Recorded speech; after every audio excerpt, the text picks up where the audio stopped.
You know, guys, when they say 24 hours is a long time in politics, this is exactly what they talk about. Because in a sudden turn of events, Action SA has decided to resurrect the issue of Phala-Phala, basically going after Cyril Ramaphosa. So why would Action SA decide to resurrect this matter, and why would Hamid Mashaba go after Cyril Ramaphosa?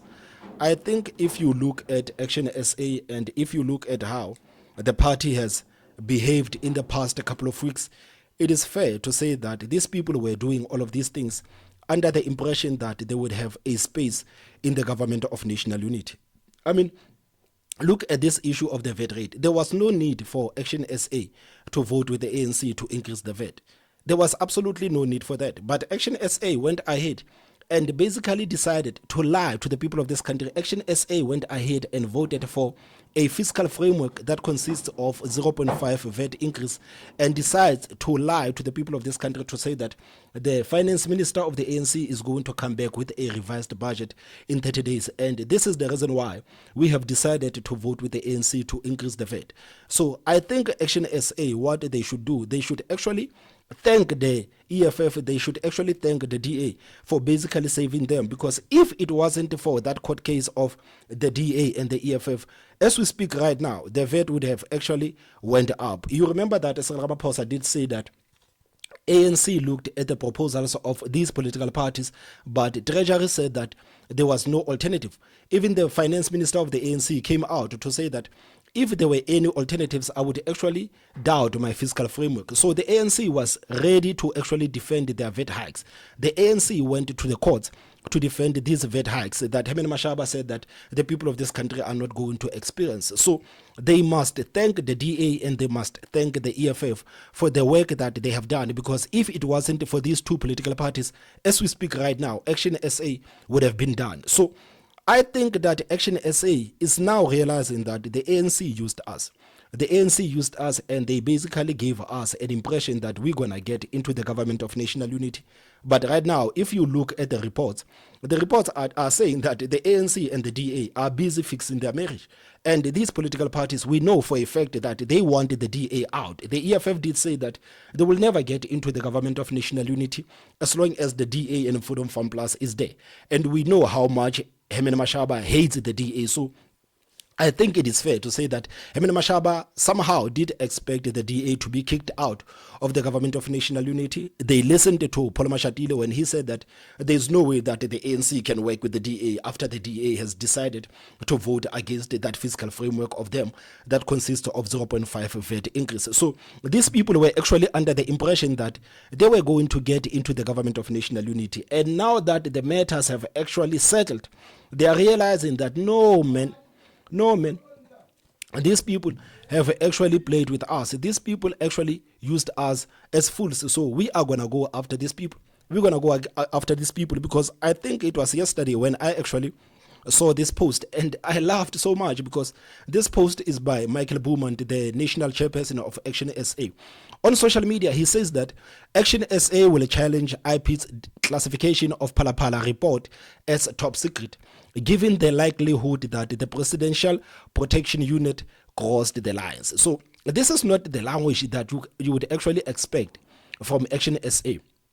The Presidential Protection Unit crossed the line. Why am I saying that? Because if you listen to how Action SA was praising the ANC recently, you would have never thought that one day the Action SA would turn around and say that we want Ramaphosa to be held accountable. And they know that this matter of Phala-Phala, this is one thing that is going to take down Cyril Ramaphosa. So Action SA is trying to get rid of this man that basically lied to them and gave them the impression that they are going to get into the government of national unity. It is a mess. That's why we are saying that in 24 hours, a lot can happen in politics. A lot can happen in politics. I mean, guys, you remember Hamid Mashaba telling South Africans that no, Action SA and ANC is working on a deal.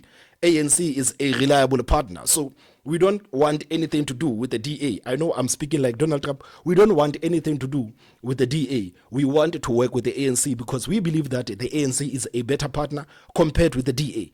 This guy literally last week was praising the ANC, was basically licking the feet of Cyril Ramaphosa, but right now he wants Ramaphosa to actually be held accountable. They are regretting voting with the ANC in parliament. This is what is happening. They are regretting voting with the ANC in parliament because they realize that this blunder almost costed them this political party. This blunder almost costed them this political party. And if it wasn't for the ANC, if it wasn't for the EFF and the DA, man, Action SA would have been done. Action SA would have been done because what were they going to say? What were they going to say to the people of this country? Because the finance minister of the ANC was defending the VAT hikes. So this issue that this guy was going to come back with a revised budget, this is not what the ANC intended to do. This guy was defending these VAT hikes and saying that there are no alternatives. So these people are realizing that no, man, Cyril Ramaphosa actually took us for fools. He basically took us for fools.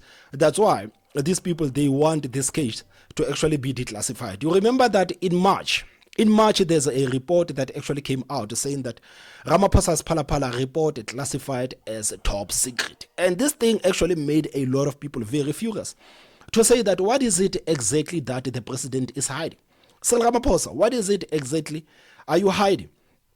Why is this matter of Phala-Phala a top secret right now? Because you are the president of the country. We are the citizens. We want to know what actually happened in Phala-Phala. But Ramaphosa did his thing. And Senzo Mchunu decided to take the fall for Cyril Ramaphosa. So in that report, it did say that Minister of Police Senzo Mchunu has said that the Independent Police Investigative Directorate IPID report on the controversial Phala-Phala theft has been classified as top secret.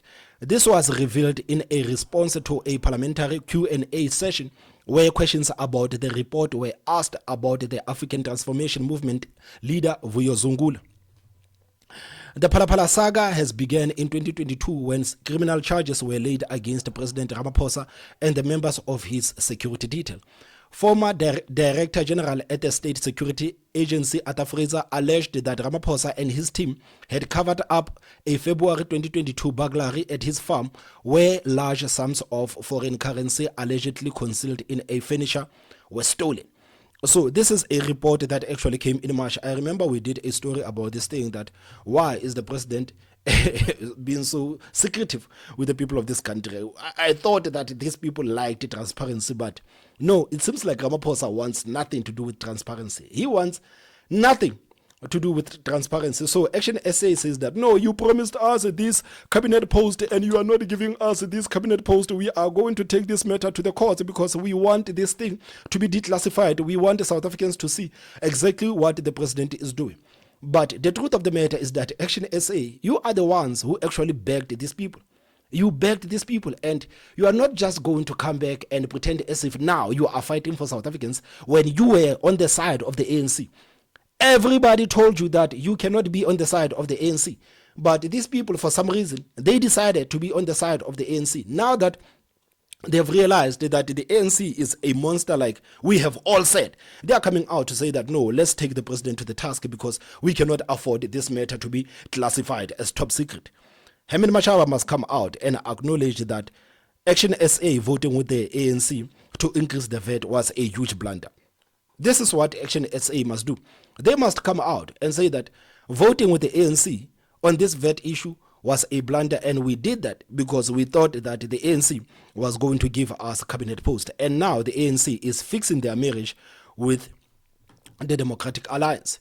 So this is a statement of ActionSA on this matter of Phala-Phala. So ActionSA submits request for IPID report on Phala-Phala. It says that ActionSA has formally submitted an application last week in terms of the Promotion of Access to Information Act to obtain the independent directed IPID report on the theft that took place at the president's farm in Phala-Phala. ActionSA is initiating this step with the commitment to contest this matter in the High Court if necessary. Just imagine, man, these people now, they want to take Ramaphosa to the High Court. And I must say, that ActionSA, you need to be careful. You need to be careful because you remember that in Tshwane you are serving at the behest of the ANC. You remember that in Tshwane you don't even have the numbers. The ANC just allowed you to have your mayor there in Tshwane to just save face. You are still serving at the behest of the ANC. So the ANC can pull plug at any given time. They can pull plug at any given time. So it says that This is after the Minister of Police, Senzo Mchunu, described the report as classified and informed the public that the report would not be made public. I mean, like, this is insane. It's almost as if we live in a dictatorship, man. Just imagine a president just deciding like that. Him and his Minister of Police, man, working their things behind the scenes, and before you even know it, this matter is classified. Nobody can see it. Just like with the CR17 bank statements, nobody can see it. Everything about Ramaphosa is classified. And don't you guys actually find it very weird that everything about Ramaphosa is classified? Everything is classified. So Section 3 of the Minimum Information Security Standards Cabinet, or Section 3 of the Minimum Information Security Standards Cabinet Policy is explicit that only matters meeting the following criteria may be classified as top secret. Number 1, can result in a declaration of war.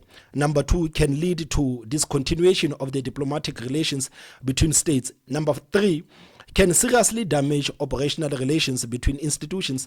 And number 4, can disrupt the effective execution of information operational planning or plans. So the article continues to say that it must be stressed that a cabinet policy is subordinate to higher legislation, including the Promotion of Access to Information Act and the Constitution of the Republic of South Africa.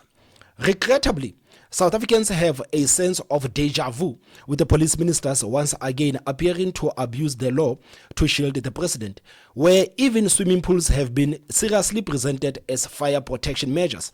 He's talking about that issue of Jacob Zuma. You remember when Fikile Mbalula said that?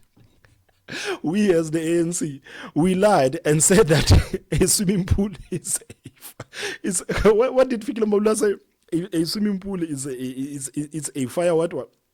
Fikile Mbalula came out and said that no, we lied as the ANC. This is how the ANC protects its presidents. We will lie for our presidents, and I'm not surprised that right now this is what the cabinet of Ramaphosa is basically doing. They are doing everything in their power to protect Ramaphosa. I mean, just look at that public protector that we have. That is not a public protector. That is a president's protector. You remember on this matter of Phala-Phala, the first thing that lady said when she got into the office, she said that, okay, guys, I understand that all of you are worried about this matter of the president and this foreign currency that has been found in his farm. But one thing I can tell you is that the president is innocent. This is the first thing that the public protector said when she got in office, that there is absolutely nothing wrong that Cyril Ramaphosa did. There is absolutely nothing wrong that Cyril Ramaphosa did. And I knew from that first day that this is not going to be a public protector. This is a president's protector. I knew that this is a president's protector. So ActionSA continues to say that the conduct of the Presidential Protection Unit led by Major General Wally Rood is a direct extension of the president's exercise of executive authority. If abuses of office have occurred, they must be subjected to the proper scrutiny of our democratic institutions. After a whitewashed report by the public protector Koleka Galeka, and despite the South African Reserve Bank clearing the president of violating exchange control laws, the South African public still does not have access to the information it rightfully deserves. Upon entering Parliament last year, ActionSA declared that it would not simply allow Phala-Phala matter to be swept aside in a manner now seemingly accepted by the parties in the government of national unity, whose access to power is now tied with the president. So ActionSA is basically accusing the political parties in the government of national unity of doing exactly what they wanted to do. Because if this is the way that ActionSA has felt about Cyril Ramaphosa, I mean, there would be no need for them to actually side with Cyril Ramaphosa. There was going to be no need for them to actually side with the ANC. But ActionSA did side with the ANC. They did side with the ANC. So they cannot come out now and say that, no, all of these political parties in the GNU, they are trying to act like this matter of Phala-Phala does not exist. And ActionSA is not going to allow that to happen. ActionSA is going to take the steps to ensure that the president is actually held accountable. The ActionSA is going to take steps to ensure that this matter is classified. I mean, guys, why were you guys voting with the ANC? And do you think if Action SA were given cabinet post, do you think that this is a statement that we would read from Action SA? I doubt if Action SA were actually given cabinet post. I doubt that this is a statement that we would read from Action SA. But right now, this statement sounds like people that are crying. It sounds like people that are crying that, no, you promised us the cabinet post and now you have decided not to give us the cabinet post. We are going to dig your secrets and we are going to make sure that you regret for the rest of your life. Action SA, it is just bitter that they were lied to by the ANC, and they refused to listen to the people of this country. They refused to listen to us when we said that these people cannot be trusted. Julius Malema did say that I spoke to him in Mashaba and I said, Mashaba, you cannot trust these people of the ANC. These people are untrustworthy. And Hemen Mashaba said, no, it seems like you are the problem here. I am going to work with the ANC because we and the ANC, we have an understanding.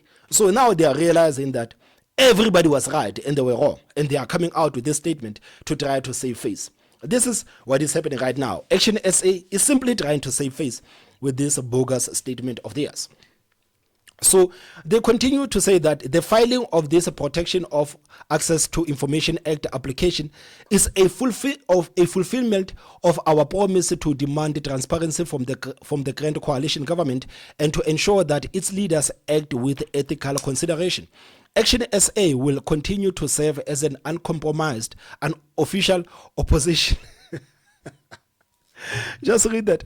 The filing of this Protection of Access to Information application is a fulfillment of our promise to demand transparency from the current coalition government and to ensure that its leaders act with ethical consideration. Action SA will continue to serve as uncompromised and official opposition, filling the void left by the former opposition parties that stamped for the power last year. Transparency is not optional. It can never be subjected to political compromise, and it is needed now more than ever.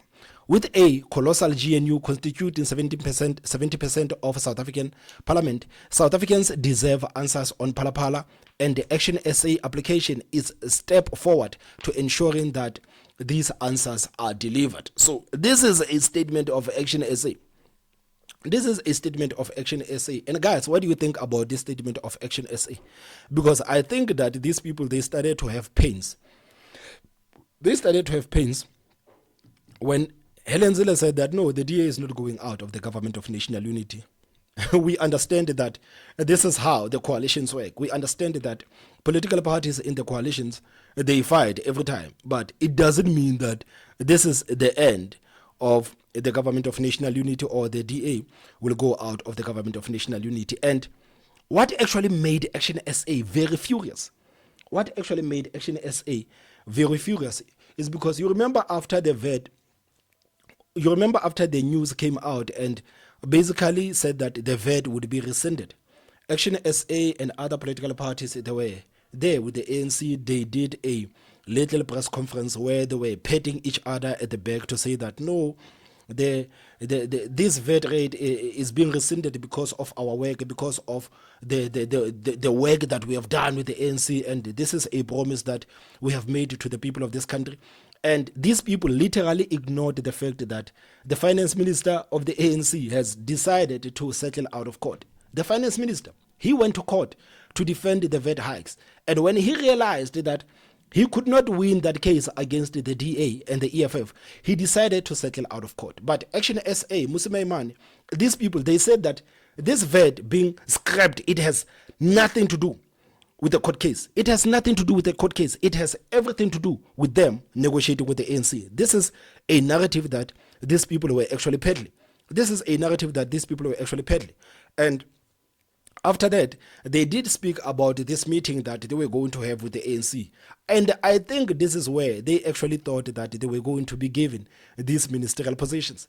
They were lied to into thinking that they were going to be given these ministerial positions. So these political parties, they did meet with the ANC. They did meet with the ANC. I remember the chairperson of ActionSA, Michael Beaumont, was out speaking and proudly to say that, yeah, we are meeting with the executives of the ANC and the political parties that actually fought for the VAT to be scrapped, meeting with the ANC.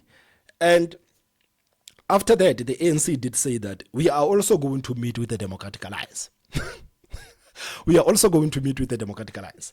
And this statement of the ANC, of ActionSA, this statement of ActionSA was actually prompted by this statement of ANC. This is what made ActionSA furious. This is what made ActionSA furious. Because if you look at this statement that was released by the ANC after they met with the DA, the statement says that ANC's statement on meeting with the Democratic Alliance. Today, the African National Congress negotiating team, led by the Secretary General Fikile Mbalula, had a constructive engagement with the leadership of the Democratic Alliance as a part of ongoing efforts to break the current budget impasse and the reconfiguration of the Government of National Unity. The meeting forms part of the ANC's unwavering commitment to principles of dialogue, nation building, and collective leadership in addressing the urgent socio-economic needs of our people. At the center of this engagement, it is the future of our country, South Africa, the responsibility we all carry to ensure it remains united, stable, and focused on development. The ANC reaffirms its position as the leader of the society, guided by the historic mandate it has received to transform South Africa into a non-racial, non-sexist, democratic, and prosperous nation for all who live in it. In all negotiations, the ANC remains rooted in its values and resolutions and will not compromise on the fundamental goals of social and economic justice, equality, and transformation. The ANC entered the GNU process with a clear intention to build a broad-based consensus on rebuilding the country, accelerating service delivery, creating jobs, and tackling inequality. The goals are not negotiable. South Africans must come first. As leaders, we owe it to the people of this country, black and white, young and old, to rise above their narrow political interest and to work together in the spirit of unity and shared programs. The ANC will continue to engage all GNU partners, civil society, and stakeholders in pursuit of a stable, inclusive, and effective government that places the interest of South Africans at the heart of its decisions. So this is a statement that was released by the African National Congress, and this is the reason why ActionSA is pissed off, because they thought that the next statement that was going to be released by the ANC, it is the statement basically kicking the DA out of the Government of National Unity. This is what they thought. But if you listen to that statement, these people are saying that, no, guys, we are committed to working with these people, man. We are committed to working with these people, and we entered this GNU because this is what we want to achieve. We have similar goals with these people, and this is the reason why we have started the Government of National Unity. So I am not surprised that ActionSA is quite upset with the ANC. I'm not surprised. But this thing just shows how immature the people in ActionSA are. It just shows how naive some of these people in ActionSA are. They are quite naive. To be honest, they are naive. For a political party that is quite large, like ActionSA, they are naive. They are naive. And they look like political illiterates. Because everybody can see what the ANC was trying to do. Everybody literally could see what the ANC was trying to do. But for some reason, they thought that, no, we can put the ANC and we can negotiate with the ANC. You cannot negotiate with the ANC. You cannot negotiate with the ANC. Truth of the matter is that ActionSA, you guys were used. You were used by the ANC to actually vote for the fiscal framework that consists of 0.5 VAT increase. And if it wasn't for the DA and the EFF, your political party would be done. Your political party would be done. So guys, what do you think about ActionSA? Hemeni Mashaba basically going after Cyril Ramaphosa and demanding the report of Phala-Phala to be declassified. Please tell me what you think in the comment section. Don't forget to hit that like button. And the most important part, subscribe. My name is Thomas Mabaso. I will see you next time. Bye-bye.